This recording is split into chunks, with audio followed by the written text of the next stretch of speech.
বুধবার রাজ্যসভায় কেন্দ্রীয় স্বরাষ্ট্র প্রতিমন্ত্রী নিত্যানন্দ রায় জানিয়েছেন যে পশ্চিমবঙ্গে 2216.7 কিলোমিটার ভারত বাংলাদেশ সীমান্তের মধ্যে 1647.696 কিলোমিটার এখনও পর্যন্ত বেড়া দেওয়া হয়েছে। বিজেপি সাংসদ শম্ভু শরণ প্যাটেল এবং নীরজ শেখরের উত্থাপিত প্রশ্নের লিখিত জবাবে তথ্য দেওয়া হয়েছে।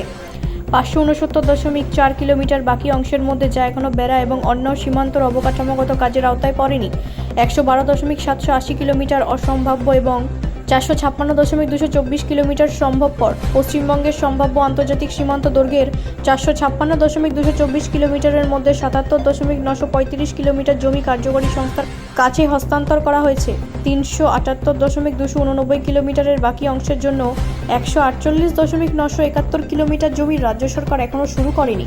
বাকি 229.318 কিলোমিটার জমি অধিগ্রহণের বিভিন্ন পর্যায়ে রয়েছে। মন্ত্রী উচ্চকক্ষকে আরও জানান যে কেন্দ্র জমি অধিগ্রহণ প্রক্রিয়া ত্বরান্বিত করার জন্য পদক্ষেপ নিচ্ছে, যার মধ্যে রাজ্য সরকারের সাথে নিয়মিত বৈঠক এবং পর্যালোচনা অন্তর্ভুক্ত রয়েছে। নিয়ম অনুযায়ী সময় মতো জমি অধিগ্রহণের অর্থ প্রদান করা হচ্ছে। ইতিমধ্যেই 181.635 কিলোমিটার জমির জন্য অর্থ প্রদান করা হয়েছে। গত 3 বছরে পশ্চিমবঙ্গের রাজ্যে 3964টি অবৈধ অনুপ্রবেশ ঘটেছে। ব্যুরো রিপোর্ট, রাষ্ট্রীয় প্রসার বাংলা।